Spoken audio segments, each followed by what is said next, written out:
Okay, welcome everybody. Keyword Crypto Podcast. We're live. Well, not really live, but we tried to go live because the Binance IEO Harmony just launched, and we wanted to be there with you to watch whatever was going to happen. But we couldn't really figure out how to live stream, so we're gonna post this as Gen Xers. Yeah, we're gonna post this as quickly as we can afterwards, and we're gonna pretend that it's live. So let's start over. You're live with Keyword Crypto. I'm JJ. I'm Michael. All right, let's talk about this crypto. Is Keyword Crypto. At Keyword Crypto on Twitter. On Twitter, yes. Yeah, So, you know what? I don't know anything about this Harmony thing other than it's the first coin on the Binance DEX, right? I guess so. I really don't know. Honestly, I wasn't really paying attention. I keep seeing the ads for it on Binance, and I just kind of gloss over. And so, what was the difference between this and Matic and Fetch and Seller? Okay, I don't know, but this is the best thing about this podcast is we really don't know what we're talking about, but but we make you feel better about what you know. But we're honest about it when we don't know. Like, we don't try to blow smoke up your ass and pretend we know. Here's what I gathered. So the Matic and FET and Seller, those were all Launchpad tokens on Binance. But what I understand is this Harmony, this ONE, is actually going to be the first Binance token on the Binance chain that can be traded on the Binance DEX, which is the decentralized exchange that Binance is going to be switching over to, or they're just going to run in tandem with. Now, I don't know if that's true or if that's just hype that I heard.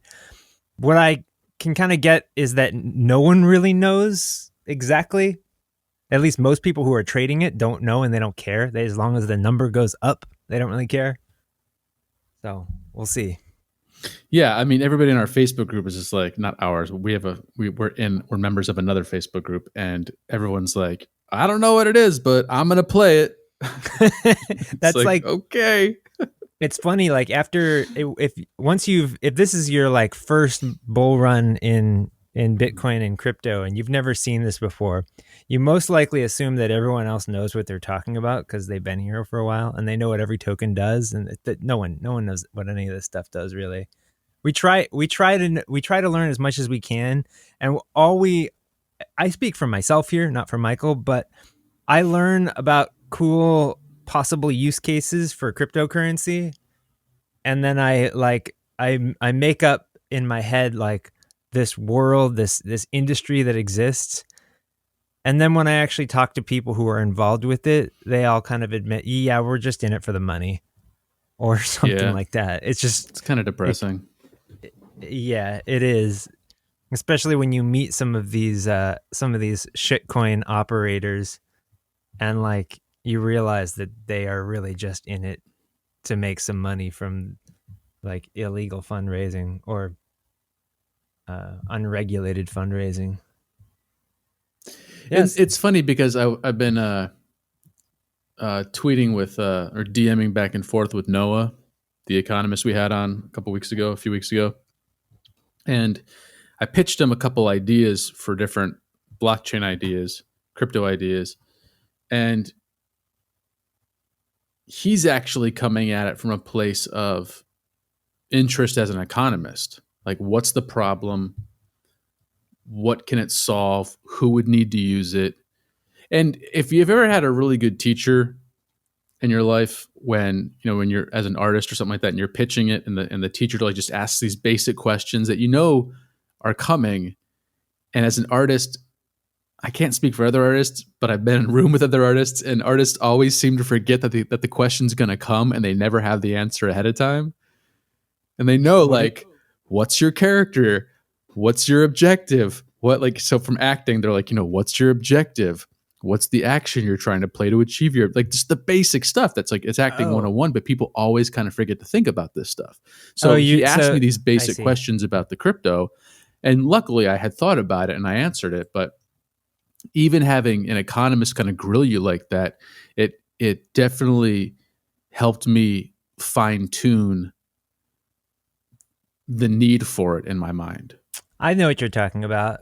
Because I'm a teacher. I actually do this all the time when a student is like, hey, listen to this song I wrote. I'm a music teacher and I listen to it. And then I'm like, so does it have an intro?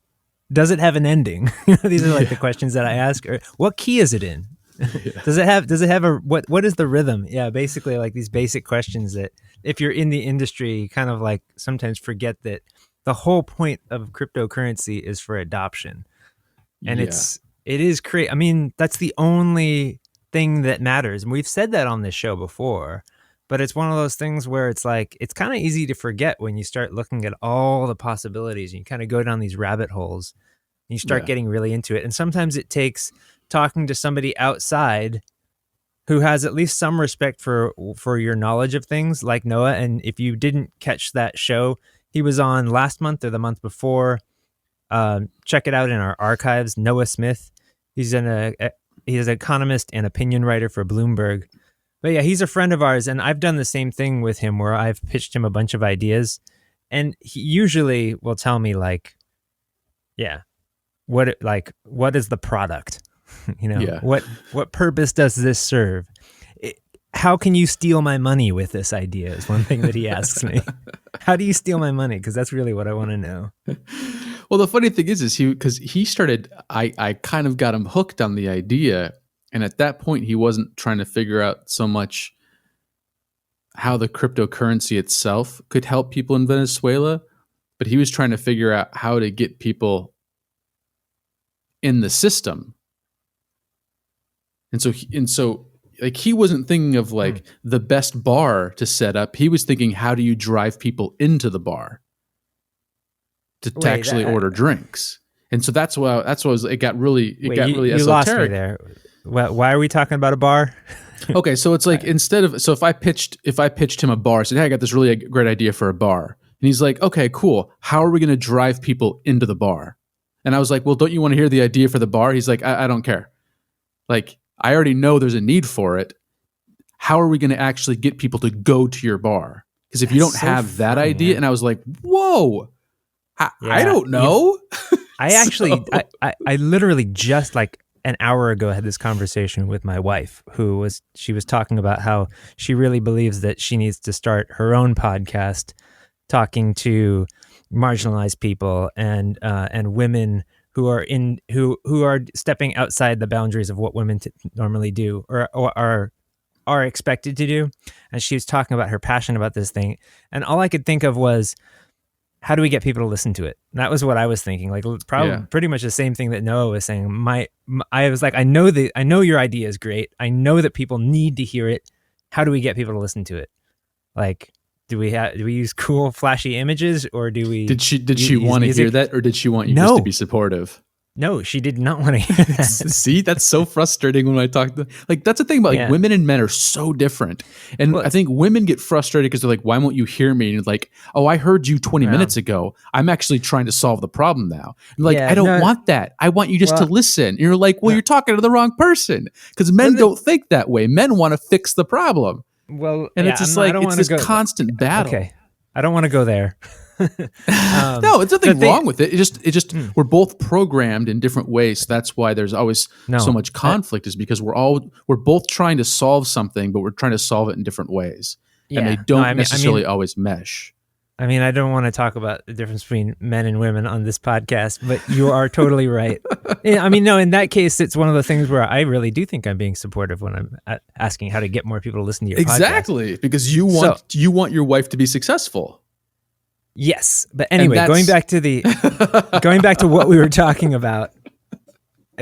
Going back to, I don't want to get in trouble, man. So Harmony, Harmony on Binance. So really, like, here's the thing: Binance needs a decentralized exchange.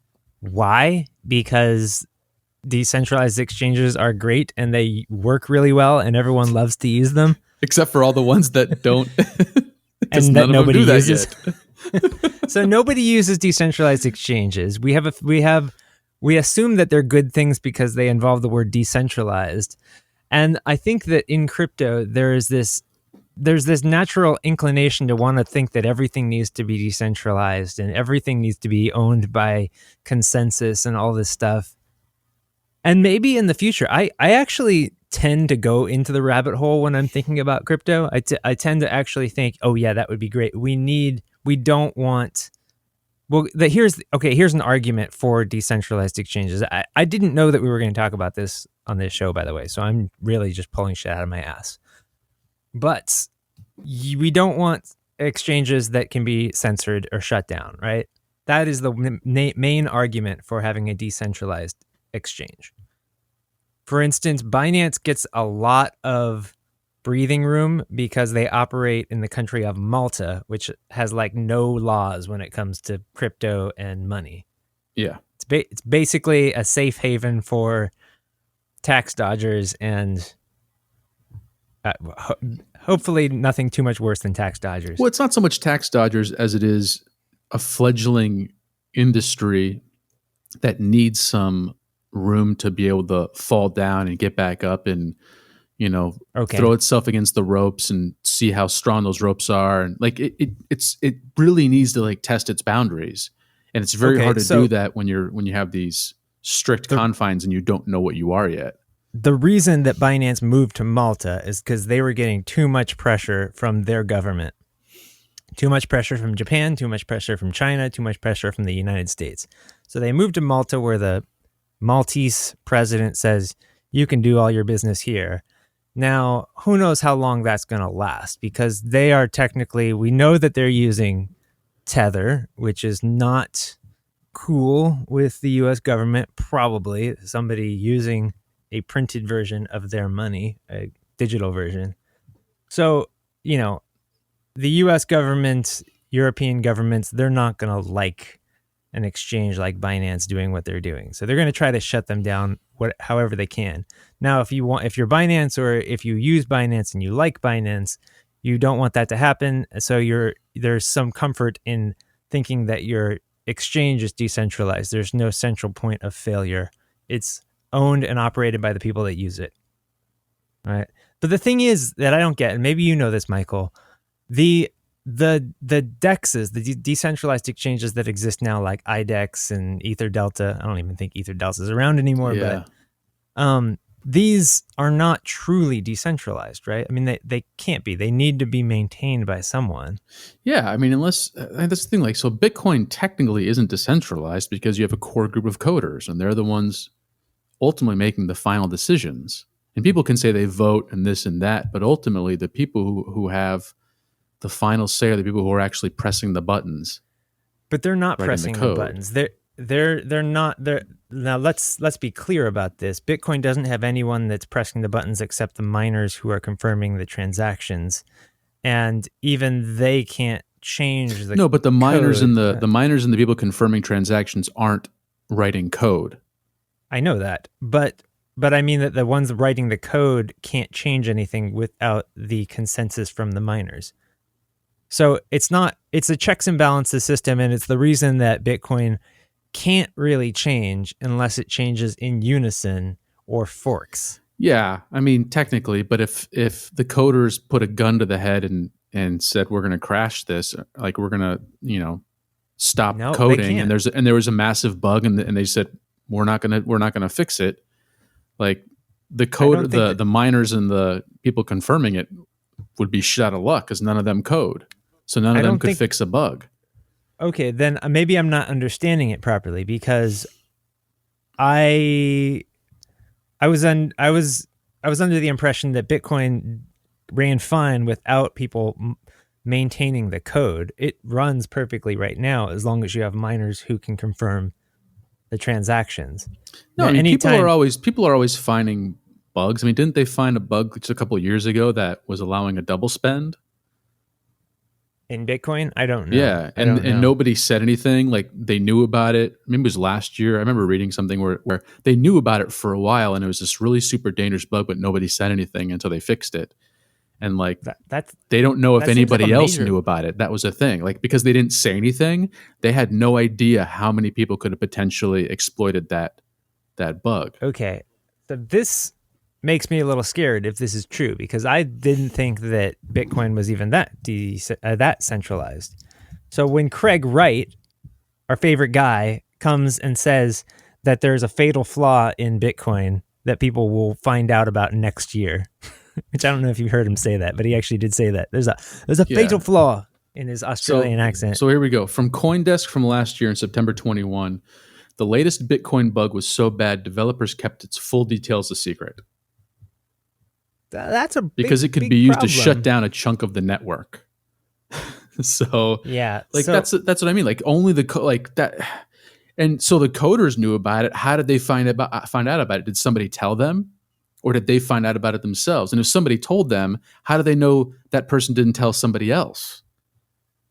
And that other people were yeah. just exploiting this bug for a year or something like that and doing double. It's just like So that's my thing, is like, if it's that easy for a bunch of coders to keep quiet about a bug, if it's that easy for a bug to exist, then it's that easy to change the code.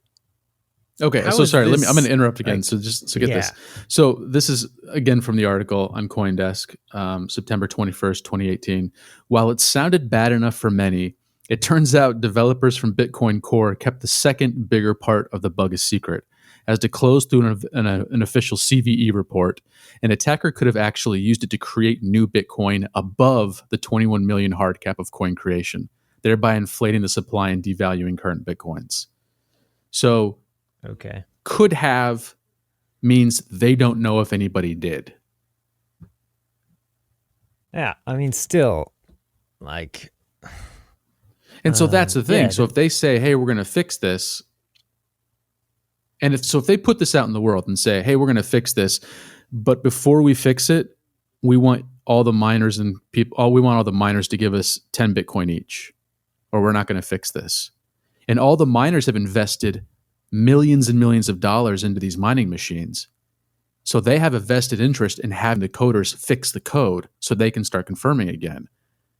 Now, if the so this if the just coders, it's like so right now, no coder is going to do that because the Bitcoin community is very, they're all pretty good people. But we also didn't think we'd have somebody like Donald Trump and what's her name from Fox News doing the Hail Hitler sign at a rally. so Like okay, people change. We don't know what's going to happen in so a generation from now. so here's the thing. So okay, I mean, what I don't get about this is that, we had Vitalik on the show last month, and Ethereum and the Ethereum Foundation get so much crap for being too centralized, right? Because they make too many of the decisions. But if Bitcoin has a core group of developers that can really make decisions without the miners and without the community, why don't people talk about this? Like, Because it what I scares the hell out of people, and it's kind of it literally is the Wizard of Oz. There are these people behind the curtain, and people know they're there. I mean, you have to at so some it's level Craig you have Wright. to know someone Craig is Wright. coding Bitcoin, right? It's not magically coding itself, and Well, so what is being added to the code that needs to be coded? That's what I don't they're understand. What fixing needs to be? bugs when they find bugs because Yeah, the so code there was there written are by a human still being, so the code is always going to be fallible. until it's not right, until it's perfect, No, right? there's no such thing as perfection because as we get so what happened in 2018, 2017, 2018 in the winter, Bitcoin transactions ground to a halt because the prices were like $50 per transaction. That was a fault of the code and they had to go out and fix that. So they made changes to the code to fix that. And so far, we haven't had that issue again. We also had SegWit and that helped a lot. But even on non-SegWit addresses, it's still extremely low fees. So they did something to fix things. Now, what that is, I don't know What? because I'm not a coder, but they did something. So the code was manipulated in a certain way. And even just last year, they found these two bugs. And so, Hmm. and they went ahead So and changed it and didn't really tell anybody when they did it. And so, all right, okay. So why are we arguing about Bitcoin Cash versus Bitcoin and BSV when obviously, like, Oh, so hold on. Bitcoin Let me is say not one more really. thing. So in the article, it Yeah. says, "Who found it? Finding such a serious bug was a stressful position for developers to be in." According to the report, an anonymous user originally filed a report about the denial of service bug to top developers of Bitcoin Core and Bitcoin ABC, the main software implementation of Bitcoin Cash. About 2 hours later, chain code engineer and Bitcoin Core developer Matt Carrillo, let's just say his name, realized the bug could have been exploited and printed unlimited Bitcoin. So So this just some random anonymous user found it out. all of these Bitcoin owners, myself included, all think that Bitcoin is this great decentralized thing and nobody has any control over what happens to it. And I always believed that in order to change the Bitcoin code at all, you would need consensus or you would need a fork or you would fork it. And that's the reason that forks are important, is because Bitcoin obviously needs to change. It's not going to be able to stay the same if it's eventually going to be peer to peer electronic cash, right? Yeah. If that's going to happen, then it needs to change. Therefore, it needs to be forked. Therefore, we need to accept the new forks if they're going to do what they're supposed to do, which is an argument for Bitcoin Cash and Bitcoin SV, right? Which we'll talk about in a Ooh, second. that's tough, man. Yeah, it's tough. It's really tough. And the thing is there's but if the code can be changed by one dude who finds it or whatever, then that's a major problem. Now, of course, we don't really know what we're talking about because we're not Bitcoin developers, and I don't really understand the code well enough. So this is a question that we have. We're finding all kinds of problems with Bitcoin on this show, by the way. This Yeah. is just one of them. The fact that the mining, the companies that make the mining computers, the mining hardware, has a monopoly on making this stuff is Well, also and I kind of a know, problem. and I'd love to say it was us, hounding people on Twitter for so much and getting blocked by so many people, but I doubt that because we only have 200 followers.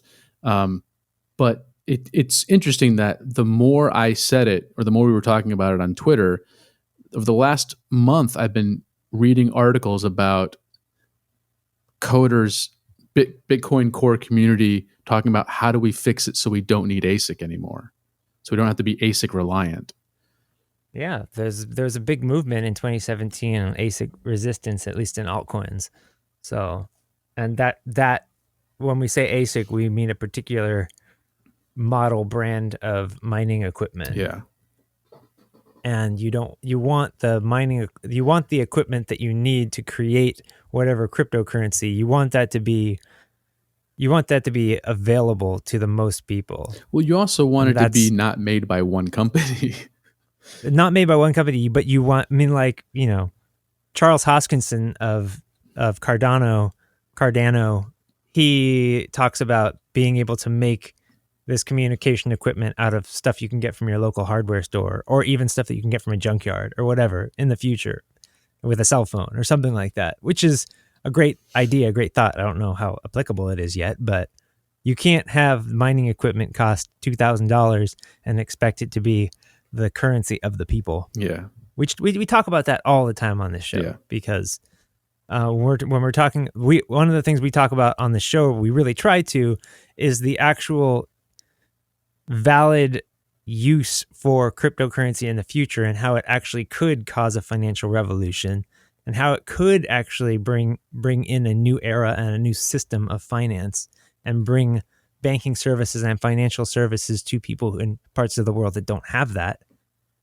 We need to create a Venezuela test, and just from now on call it the Venezuela test, and say, would this Here. would this help people in Venezuela?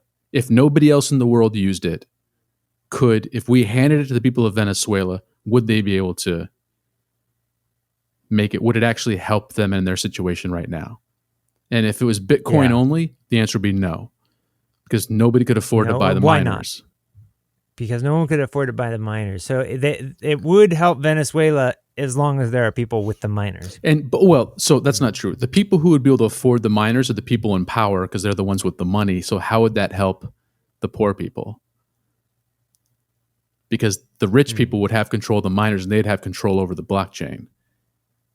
So it's one of those things where theoretically, like in a revolution, poor people figure out how to get guns, but they're usually always overmatched. And usually they have to use guerrilla tactics. So I'm sure someone will be able to figure out a way, some guerrilla tactic to get around not having miners. But it'd be very, very difficult. Like, it's not set up for Venezuela to succeed using it versus something like Nano, versus something like Stellar, or anything that isn't proof of work. You would need proof of stake. You would need DAG. You would need something where a bunch of people on cell phones could make it run. So you have to assume, like, if all the infrastructure is gone and nobody can afford computers, but everybody has cheap cell phones, would your cryptocurrency still be able to work and still allow poor people to overthrow a tyrannical government? And right now, for I me, think that's Bitcoin why. doesn't do that. But Bitcoin Not at all. right now is a really good way to make money because the US government and Wall Street and Fidelity and all these places are starting to buy, tens of thousands of Bitcoin. But they have been for Yeah, the last, year. And every once in a while, every once in a while I see this. Where do I see? I see it probably on Twitter, and it's like, trading crypto is not a use case, and it's one of the things that, like, it really, it's, oh man, it's this one of the hardest things for me to talk about, because we see one of the major, like, probably the main reason that crypto is used today is for trading and for flipping and to create markets, not really for any, like, use. There's some use of it on the dark web, but that's almost all Bitcoin. There might be a little bit of Monero on there. I doubt there's any Zcash, but, like, that's going to be all Bitcoin. And then everything else is, like, just for speculators. yeah, And that, to me, doesn't hold a lot of water as far as future potential. yeah, Because if we just need something to gamble on, there's way more interesting things to gamble on, actually. Well, I don't know. Crypto is pretty interesting because there's a lot of people getting very creative with the things they can do with cryptocurrency, and not just cryptocurrency as money. Real quick, I do want to say that I feel like a lot of people interested in crypto actually do, for some reason, they stop at the crypto is money thing, because one of the things that Vitalik was saying when he was on our show was that Ethereum, one of the great things about Ethereum is that he saw so many other uses for crypto outside of money, applications, contracts, all of these things. So, I mean, there is potential for adoption in other areas. Just like distributed computer code is actually a really good one. Distributed contracts. But all right. So let's talk about while we're talking about this, I actually wanted to talk about forks, uh-oh. because this has been something that's just been I didn't read that link. I'm the. sorry. I forgot to read that link. It's okay. So in the epic saga of Marvel movie that is cryptocurrency these days, full of drama and backstabbing and you Thanos, fuck my Craig wife. Wright. It is the, like, you fuck my wife is a lot of that these days. There's like people get so into the personalities and people get so into the egos, and I get sucked up into it too. And I think, oh man, these people are assholes.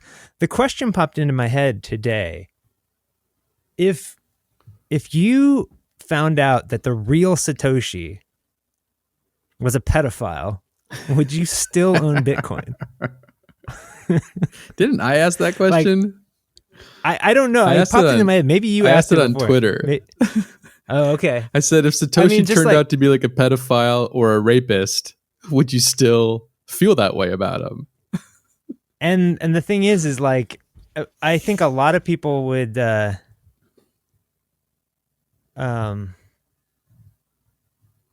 think a lot of people would at first say, yeah, because it's not about the personalities. It's all about, what Bitcoin means or whatever. But the thing is every other cryptocurrency on the planet is it's all about the personalities. It's all about the egos. In fact, I think our second or third podcast ever was all about crypto frontmen Yep. and these people that represent these cryptos, from Fluffy Pony to Vitalik to Roger Ver to, Craig Wright. So here's the thing.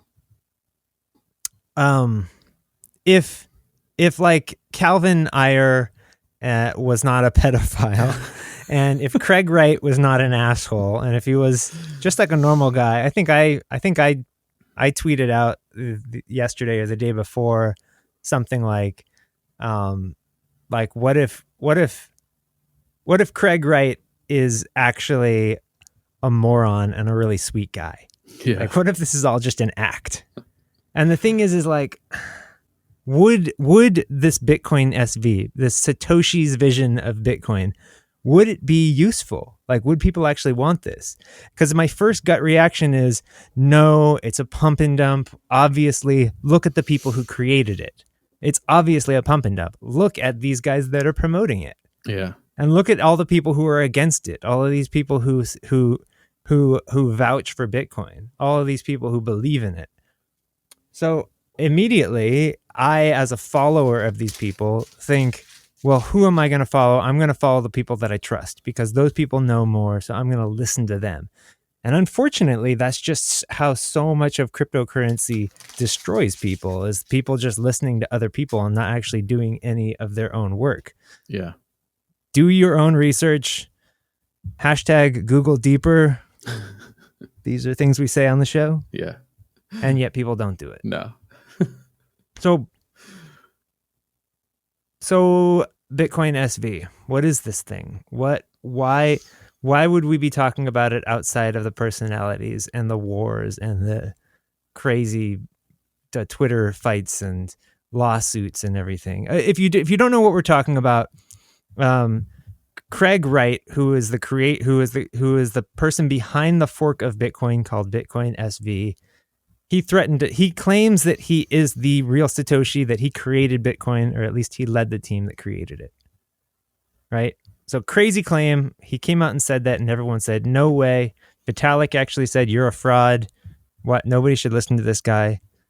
He seems to talk in circles and doesn't make any sense at all. He says things like, you should listen to me and you should buy my crypto because math and science and all this stuff, basically. Because math and science. Yeah, I mean, if you've ever heard any of his talks or speeches, he says things like that are just like not even charismatic. Just like, why? Like, what he just said made no sense at all. Yeah. I wish we had a soundbite. His whole premise for Bitcoin SV is a complete contradictory statement to the Bitcoin white paper. And so the fact that he claims to be Satoshi and never mentions why he's contradicting himself in the white paper is just odd to me. Because like now he's working with governments, and the whole premise of Bitcoin was to be separate from governments. Yeah. And so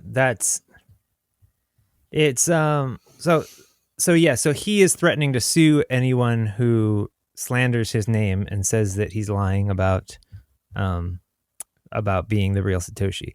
And Peter McCormick just tweeted out today that he's asking for donations to fund a legal team. Oh, is he? Yeah, because so Peter, it's getting so serious now. Peter was also on our show. Peter hosts a podcast called What Bitcoin Did. It's probably the most popular crypto podcast in the space. And he came out publicly. Actually, well, what Peter did was he tried to kick the hornet's nest. He really. absolutely brought this upon himself. He did everything he could. He basically tried to call Craig Wright's bluff and said he's not going to actually sue anybody, because the story goes that Craig Wright actually sued he sued a Twitter account, and the account was an avatar with like an animal in like a spacesuit, because that's crypto. Yeah. And like no one actually knew who this Hodl Knot character was. and it was just kind of absurd. And so Peter went out and actually said, "Well, why don't you sue me? I'm right here. You're not Well, Satoshi. no. So Come and sue me. Come and first sue off, me."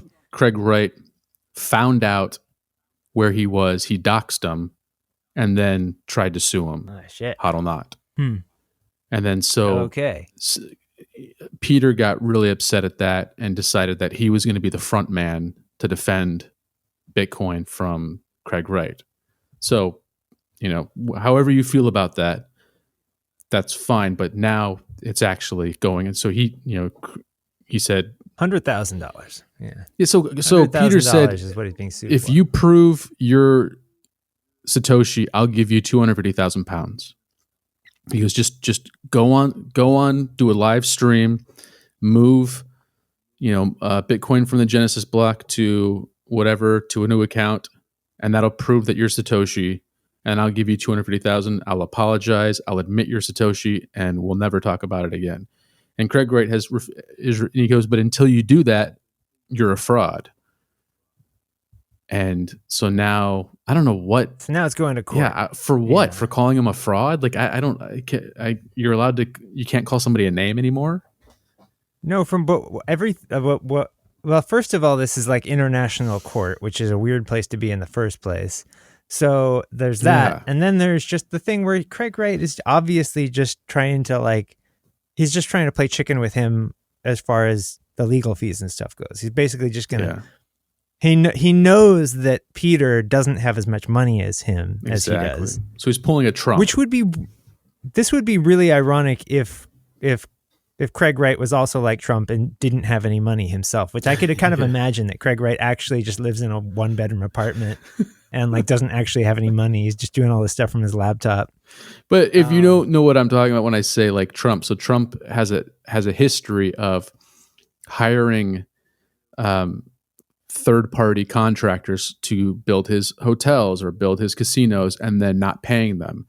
And when they say, "Hey, I want my money," he goes, "Fine, take me to court." Yeah, and knowing that he can outlast. Yeah, because he has people on retainer. He has lawyers on retainer. They don't. They don't have the money to actually sue him, and he'll just tie it up in court for years. And so this is a common tactic that he shadily does. So that's all happening, which makes it really, really hard to imagine that there's any value at all in this Bitcoin SV thing. Here's the thing. And from what I've read, there's not a whole lot out there, but Bitcoin SV is faster and cheaper than Bitcoin Cash. It's actually more practical to use as money, bigger blocks, cheaper fees. That's great. Okay. For money, if it's just money, yes, it's faster. Yep. But once you start putting information in those blocks, you start to hit what happens with EOS, where you've got these gigantic blocks and you're going to need like 1,000 terabytes of storage to have a 1-month chain. And once people start putting, movies on the blockchain and stuff. Yeah. And, okay, so there's that. And then, so then SV also is, and I don't really understand how this works, but so it can work more as a platform for building upon. That's what I'm understanding. Sorry. Upon. I gotcha. I don't know if that's true. I mean, the part of the marketing for this is that it's the Biddle coin, right? You can actually build upon it. Like, you can't do that easily on Bitcoin and Bitcoin Cash. And maybe that's just because, actually, I don't really understand the code well enough. It's not like it has its own solidity like Ethereum. So maybe that's it. Maybe it's just faster than cheaper. So the major difference in Bitcoin Cash and Bitcoin SV comes down to the way they're being promoted and way they're trying to get adopted. And Bitcoin Cash is basically is just coming out and saying, "Hey, you can buy coffee with Bitcoin Cash," and you can't do that with Bitcoin, which is a really dumb argument, as we all know. It's really, really old and really tired, and no one wants to buy coffee with Bitcoin. God, just get over it. listen to the podcast with Noah Smith, Yes. and you'll understand why we're never going to use Bitcoin as money. Yes. Or just Google Gresham's Law, Gresham, Gresham's Law. Okay, listen to our podcast instead. Yes, 4 times to fully understand it. The 4th time, you will totally get it. The whole reason is that Bitcoin goes up in value, so don't spend it. You just want to keep it forever. It's like gold. Yes. So Bitcoin Cash has a really kind of dumb excuse for existing. Bitcoin SV, basically, they're saying, hey, we're going to work with regulators, and we're going to work with the courts, and we're going to become the legal version of Bitcoin. And okay, there's a bunch of problems with this already, right? Yeah. Like, it's not. So they're saying we're going to take this disruptive technology, and we're going to make it so it doesn't really disrupt things. It just works with whatever is there. But not like, but I mean, and it's kind of like, well, isn't that what XRP is kind of doing? Yeah. I mean, it's like, or like, isn't that, doesn't he has N-Chain? That was his first project. N-Chain, right. So what is N-Chain going to do then? Is he not going to? Sounds like a scam to me. It's like, I don't understand. He's got all these different weird things going on. And I'm like, dude, just pick something. And obviously the most of the marketing that goes into this stuff comes from these lawsuits and litigations and all of these IP claims and all of this like the narrative of everything. And this is where you can get sucked up into it and be like, man, like, why am I even paying attention to this? So if you've been asleep for the past 2 months, there has been this hashtag delist BSV movement. Binance delisted BSV. I don't know, like Kraken did or whatever. So a bunch of these exchanges delisted it, which is they delisted it because of personalities and what people were saying, not because this is insane. This is insane. Not because the tech was bad, because they didn't really know anything about the tech. Not because, but I understand if I understand from a business standpoint. So somebody, who was it? Okay, yeah, you're right. The Modern Investor. He said, Roger Ver bought Bitcoin.com and said, this is how you buy Bitcoin. And then they didn't ever put Bitcoin Cash anywhere. They just said, this is Bitcoin. And people bought it and then tried to send it to another Bitcoin address, and it got lost. Because what they really bought was Bitcoin Cash and tried to send Bitcoin Cash to a Bitcoin wallet instead of a Bitcoin Cash wallet. And so they lost all their money because Roger Ver was a fucking asshole and tried to lie to them and tell them they were buying actual Bitcoin instead of Bitcoin Cash. And so I can see from a standpoint, if you owned Coinbase, if you owned Binance, if you owned Kraken, you don't want people to then turn around and try to sue you because you lied to them in essence, or because they got confused because someone said, no, this is Bitcoin. No, this is Bitcoin. You're like, what the fuck? I just want to buy some fucking Bitcoin. And so they want to make it as simple as possible.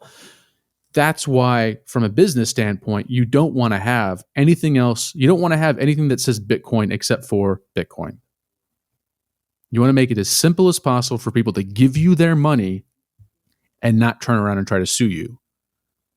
So I can totally understand why they'd want to delist SV and also delist Cash as quick as possible, especially when you have somebody shady like Roger Ver doing that thing where he's ultimately, in essence, he's not actually stealing he is stealing their money because he took their money and gave them Bitcoin Cash, and then they sent it to a Bitcoin wallet and lost all their Bitcoin Cash. So in essence, he stole their money, knowing that they were going to make this mistake because he wasn't educating, because he was, manipulating and lying to them. So that's bad business practice on Roger's part, and just, it's a real douchebag thing to do.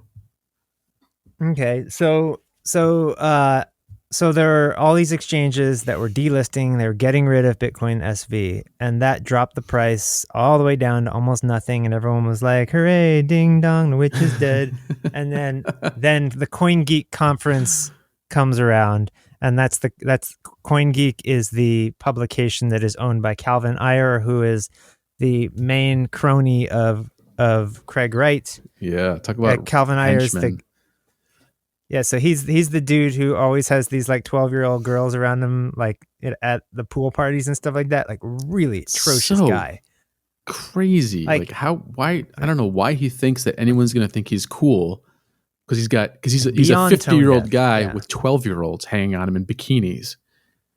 like the guy needs to be like. He should be arrested and thrown into prison forever. But like, someone just needs to fuck that dude up or something. I don't know. I yeah, put him in a room and throw a brick at him or something like that. Like just We're not advocating for um, violence on this channel. I know. So yeah, you're right. Don't do that. So he has his conference, and then all of a sudden the price of BSV goes crazy. So I don't know. I'm watching all this happen, and I'm seeing all this drama on Twitter. I'm seeing all this drama on YouTube, and just all over the place. We have a podcast. We're pretty clued in, and it's almost just too perfect to me. It's just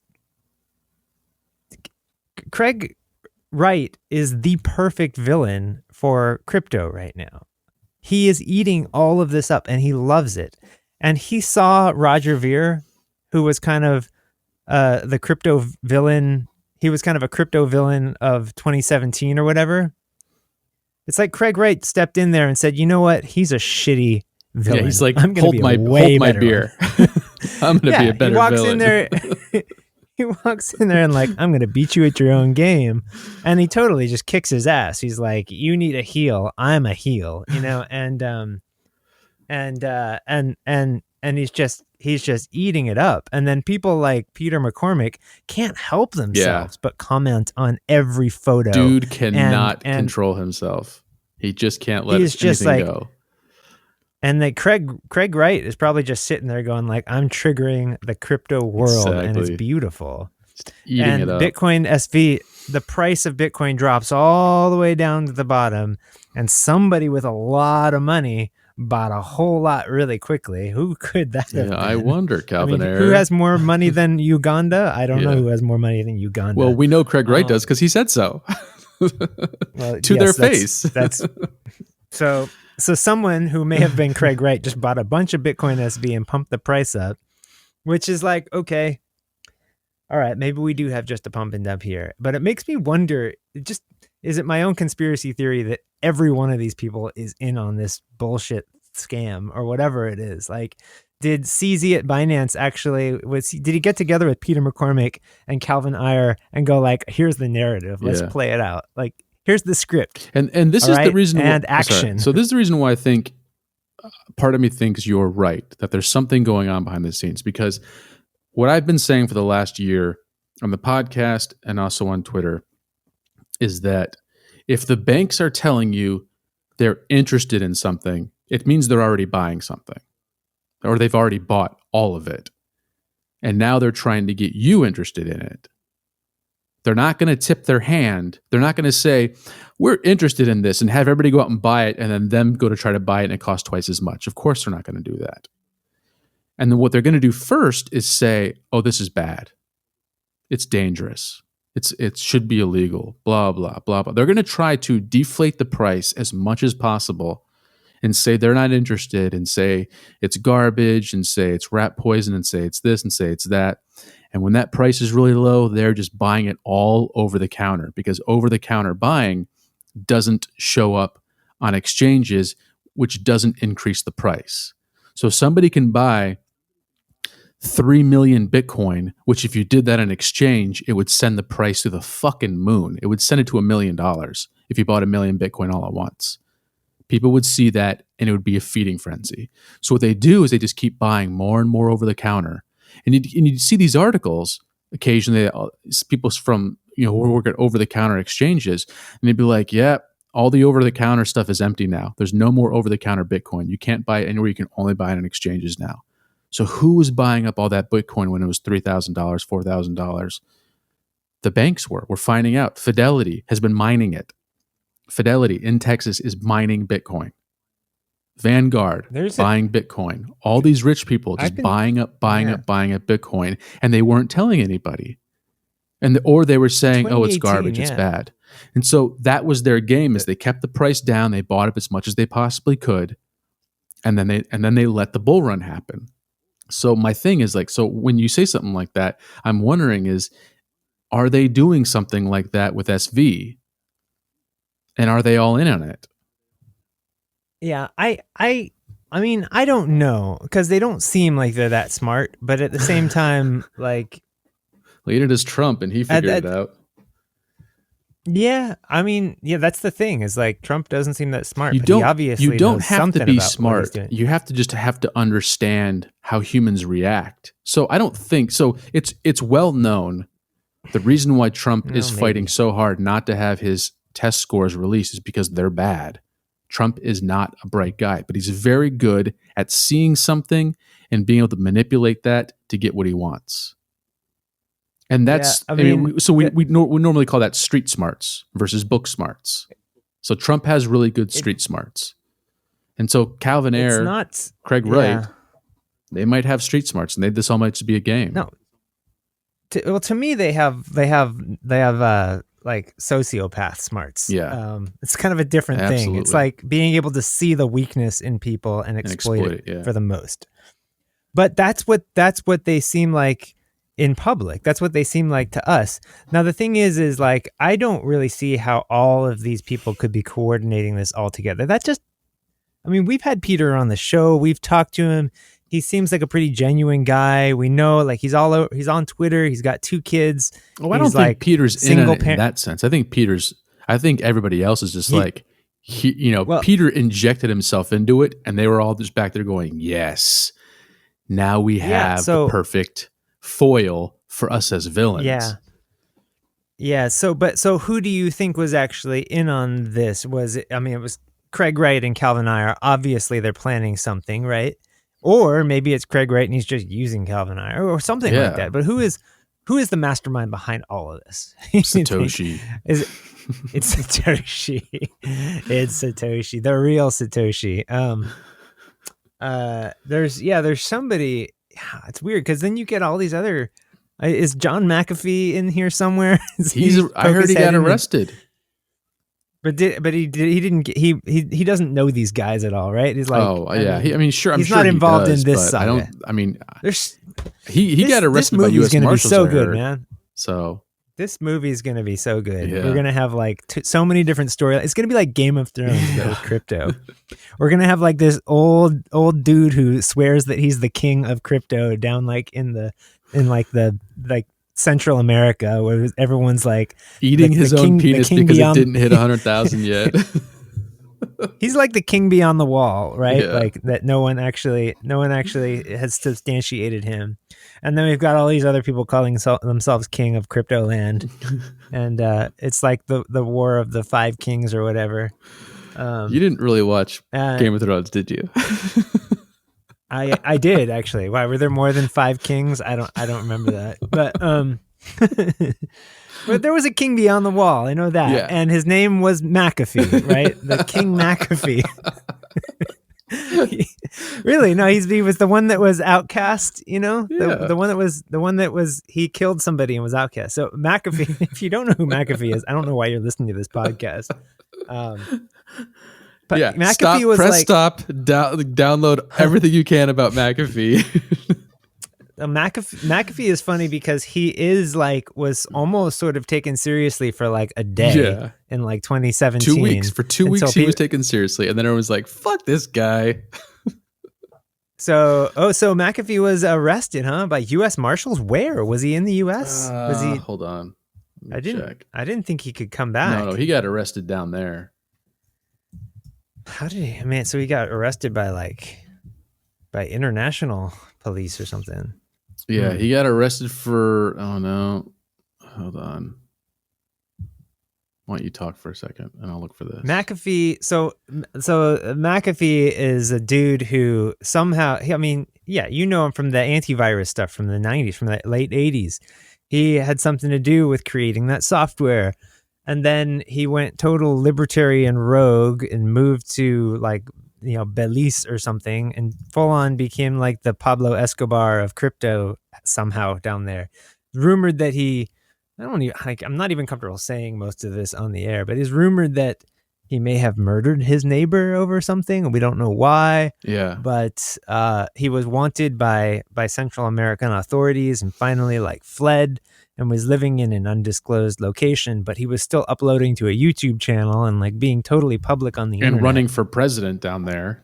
Like running Yep, for our president of the United States from a foreign country because he couldn't come back to our pretty country. funny. No, so he's funny. been dark on Twitter for a while, and so it sparked rumors that maybe he was arrested, but he still didn't come out.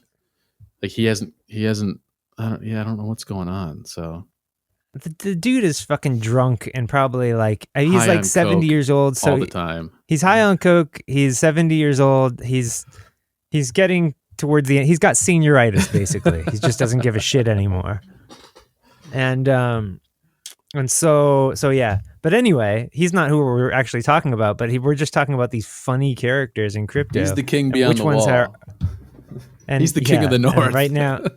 Right now we've got Cersei Lannister, who is basically Craig Wright, basically just saying that I'm gonna. All right, this analogy's gone too far. Yeah. So my point is there Peter a Wizard McCormack of Oz is Daenerys, and he's about to torch everyone by accident. Yeah. Right. Okay, so go on. So there's all these characters. It seems a little odd that they're all working in concert to move price like this. And who knows how this is going to play out? You said that Peter is asking for money now because for the last couple of weeks he was very adamant about not asking for money. From the public. Yeah. So we'll see how that goes. The main question I really had was like, how much do we let these personalities affect what we're investing in? Because one of the big rules about investing is you don't invest with your emotions. You don't invest you invest based on the fundamentals, or you invest based on technicals. And but this fundamentally, is crypto, dude. There's no fundamentals in crypto. That's the thing. There are no fundamentals in crypto, and even the ones that do exist don't have any effect on the price at all. Yeah, so we've seen that already. Back when I used to listen to Crypto Bobby a lot, like religiously in the beginning, in 2017, 2018, he would always be like, man, the fundamentals on this, I read the white paper, this is legit, blah, blah, blah, blah. And I'd be like, oh, great. I put some money in, it would fucking tank every single time. And then Verge would just launch like into the stratosphere, and TRX and like all these things with zero fundamentals. It was just all about pumpability and all about PR and all about this. And they were all pumping through the roof. And you're like, okay, so I need to stop investing in anything but Bitcoin unless I have my finger on what the next pump and dump is. Do you think people are smarter now? Do you think people are hip to that? Do they understand that? Do you think new investors coming in this next bull run are going to be looking at fundamentals the way Crypto Bobby did? I mean, because I admit when I first came, here's the thing. Was my weakness when I came into crypto. I was looking for projects that I, one, believed in, that I believed would actually become adopted. And then two, ones that I thought were going to make the world a better place. Man, was I naive. Yeah. Like trying to invest in things that I believed in. Oh my God. Like not in crypto. This is like, if it's something that, it's, I wonder if the new generation, the next generation, wow, we're already in different generations of crypto, aren't we? Yeah. It's been 2 years and we're in a new well, I feel generation. like every bear cycle is the cutoff of the previous generation. Yeah, we've graduated. And so we're now in the next generation. We have the authority to talk about this. We've been around a long time. We're officially OGs now, I guess. Sorry, crypto Cobain. Yeah. You're still the PhD of crypto. You're still the grandmaster of crypto shit posting. Yeah. So I wonder if the OGs of 2017 or 2015, if they saw the same thing, they saw a bunch of people coming in going, "Oh, how cute! They're reading white papers. Yeah. they're researching fundamentals. That's so adorable." I wonder if they were thinking that the entire time. I'm sure they were. I I don't know because do you remember there wasn't not to do one more of those way back in the days things, but do you remember looking for content on the internet in 2017 about Oh my crypto? God, it was so hard. It was It Reddit. was That was like really the only place I could find stuff was Reddit. it was like Reddit and like a shitty quality podcast with Tone Vase talking to like the president of, whatever. And then 1,000 random YouTube channels of people going like, yo, I'm going to get Verge right now because it's less than a penny. And I'm like, ooh, less than a penny. And I bought Verge. And that was the one time it actually pumped. And I was like, holy shit, it went to 30 cents or 10 or 15, 20 cents.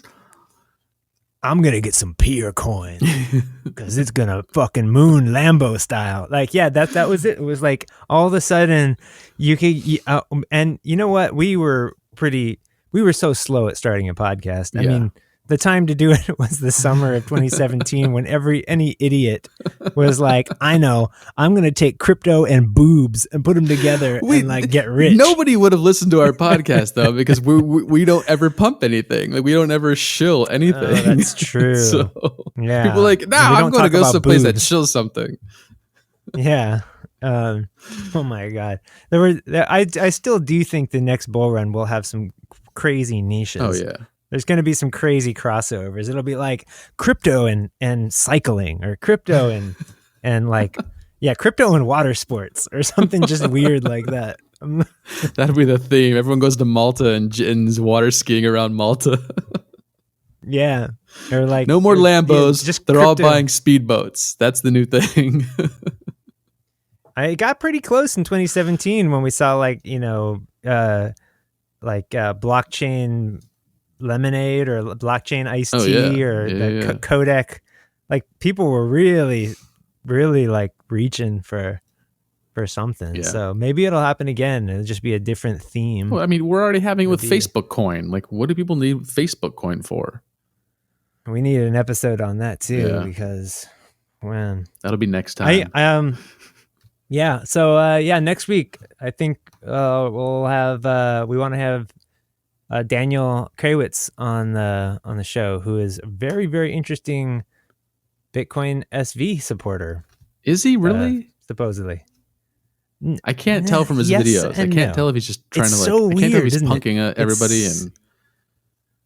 It's so weird. So he's definitely punking people, but I think he's also ironically making a case for forks, which actually is.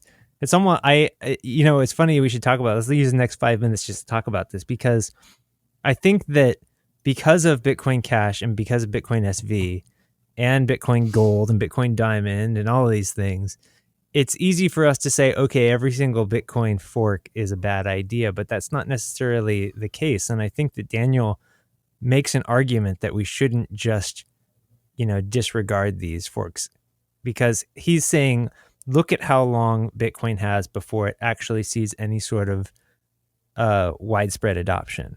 We're like 10 years out, really, before we see something crazy. Well, and at that point, if you understand, and so the reason I said Gresham's law is because Gresham's law says the harder something.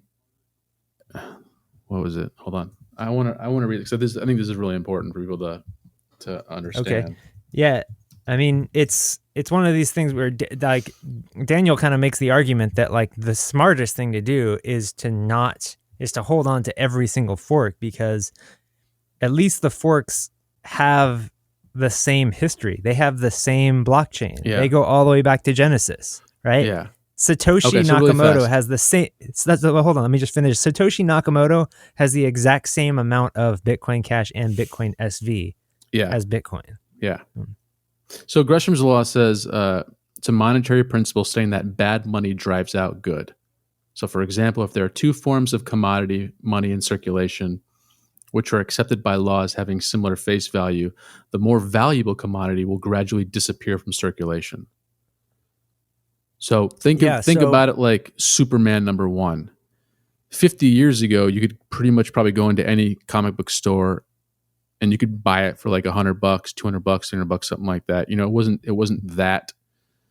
It was valuable, but it wasn't that hard to find. Versus now, if you walk into any comic book store in America, probably nobody has a copy of it for sale because there's so few of it. It completely fell out of circulation. And now you can only go to like high end investors or comic collectors who have like crazy expensive collections. Very. And it's going to be And it's impossible. probably framed and yeah. And the chances are you can't actually buy it from anybody because no one's willing to sell it. Yeah, So there's no that's liquidity in that market. Yeah. So that's the idea that Noah was saying about Bitcoin is that, and we're seeing this with all these really rich people buying up Bitcoin right now. Eventually, all the Bitcoin's going to get bought up. And if all the rich people own all the Bitcoin, you can't actually buy it anywhere unless they choose to sell it. Yeah, and that's and so yeah, that's going to happen. But yeah, like good money driving out the bad. Basically, we're going to end up with one Bitcoin in the end, and no one knows what that's going to be, really. And we can, right now, we can say, oh, there's no possible way it could be Craig Wright's version, and it can't be Roger Vere's version because of X, Y, and Z or ABC or whatever. But the truth is we just have no fucking clue what people are going to, what is going to happen. We have no idea if a government is going to say, okay, we're officially going to use Bitcoin Cash as our currency from now on, and we're going to force everyone to. We just don't know. We have no idea what's going to happen at all. So here's the reason why. So if everybody goes out and buys all the Bitcoin, if the Bitcoin gets bought up by everybody, say the rich people buy all the rest of the Bitcoin, then nobody can buy it, so then nobody can use it. And if all that's left is Bitcoin Cash or Bitcoin SV, they're going to be like, whoa, I'll just use that because that's around and nobody wants it. And people start using the thing that nobody wants. And that's the idea behind Gresham's law. Yeah. So when we talked about how you don't want to use Bitcoin as money because it goes up in value, well, what about the thing that nobody wants? If nobody wants Bitcoin SV and you have some, you better spend it as soon as possible because it's going to go down in value, or you're worried that it will because it's Bitcoin SV and it's got Craig Wright's face on it. So like that actually could be a much more practical version of money. Yeah. And I don't know if Daniel makes that argument in his shows, but Daniel's his YouTube shows are very interesting because he like kind of philosophically goes into all of this stuff that's going on in crypto and dissects it in ways that's just like, I feel like he's writing a dissertation. I mean, talking about like it's almost like he psychoanalyzes Craig Wright and Craig Wright's ability to create a cult. Yeah. If you have half an hour to blow, check out Daniel's video on creating cults in crypto, because Daniel's somebody who's been around in crypto as a developer for 5 or 6 years, and he actually created a set of rules for if you're going to create a crypto cult, which you can do that. If you want to do that, that's fine. Everyone seems to want to do it, so this is a consensus-driven community. So go ahead and make your cult, whether it's like a paid group or it's a YouTube channel or a podcast. Go ahead, make your cult, but follow these rules, please. And the rules are actually kind of genius. It's like you can have followers, you can create a cult, but eventually your cult members are going to wake up, and you have to let them wake up. And then you have to say to them, see, I had to show you that I was lying to you the entire time, or you have to admit to them that you were helping them grow. It was all part of the test. It was all part of the right. the enlightening process. And he goes through, like, Craig writes a bunch of his talks and stuff, and says, like, here's the part where he actually says, I think that's a good place to end, nothing. Don't you? Yeah, I guess so. Check out Daniel's Unless show, you want to keep talking on about the show next week. I think it's really fascinating. I could talk about these personalities forever, but it is 1 hour and 10 minutes on the show. So yeah. If you've made it this far, then congratulations. You're in a cult. And you're in a cult. You're officially in the keyword crypto cult. Obviously, we have managed to hypnotize you with our voices. Yeah. So, but wake up. Check us out on Twitter. We're at Keyword Crypto. And our website is keyword-crypto.com. We're always open for donations because, we got to pay for our website and we got to pay for shirts and stuff for ourselves. No, we're going to try to sell shirts pretty soon and Pay for our hoodies. ramen. And yeah, we got, Yeah, we we got don't. stuff that We we want to actually do. And we don't have a cult, so that's why we need your money. that's why we're poor. because Yep. our cult is not successful yet. All yeah, right, everybody. that's it. Have a good night. See you next week. Okay, cool. Good show.